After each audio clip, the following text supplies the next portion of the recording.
One morning, Gordon was in the yard taking on a large supply of coal. "That's the third load of coal you've had today, Gordon," said James. "Some might say you're being rather greedy." "I'm an important engine," replied Gordon. "Important engines need plenty of coal, but I doubt if you would understand that, James." James snorted and went about his work. Later, Gordon was taking on water from a standpipe because the water tower was under repair. "I wouldn't drink too much of that water if I were you, Gordon. It might give you boiler ache." "Pah!" said Gordon. "What's this? Educating Gordon Day? First James and now you, Duck.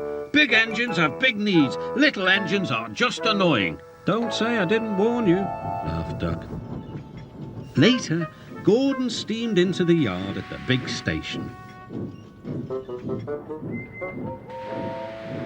"That's what I need," exclaimed Gordon. There, emerging out of the sheds, were two shiny tenders. "Now, if I had two tenders," said Gordon, "I wouldn't need to stop so often, and I wouldn't have to listen to silly little engines."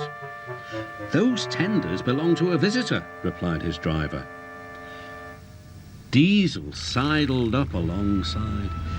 "Everyone knows that tenders are a mark of distinction, but I'm afraid that no amount of tenders will save you in the end. We Diesels are taking over, and we don't need tenders to make us important, not even one." Gordon was most upset. He was feeling just the same the next day. "I'm not happy." "I know," put in Duck brightly. "It's boiler ache." "It's not boiler ache," protested Gordon. "It's—" "Of course it is," interrupted Henry. "That water's bad. Your boiler must be full of sludge. Have a good washout, then you'll feel a different engine." "Don't be vulgar," huffed Gordon. He backed down onto his train, hissing mournfully. "Cheer up, Gordon," said the Fat Controller. "I can't, sir. Is it true what Diesel says, sir?" "What does he say?" "That Diesels are taking over." "Don't worry, Gordon, that will never happen on my railway." "And one more thing, sir. Why did the visitor have two tenders?"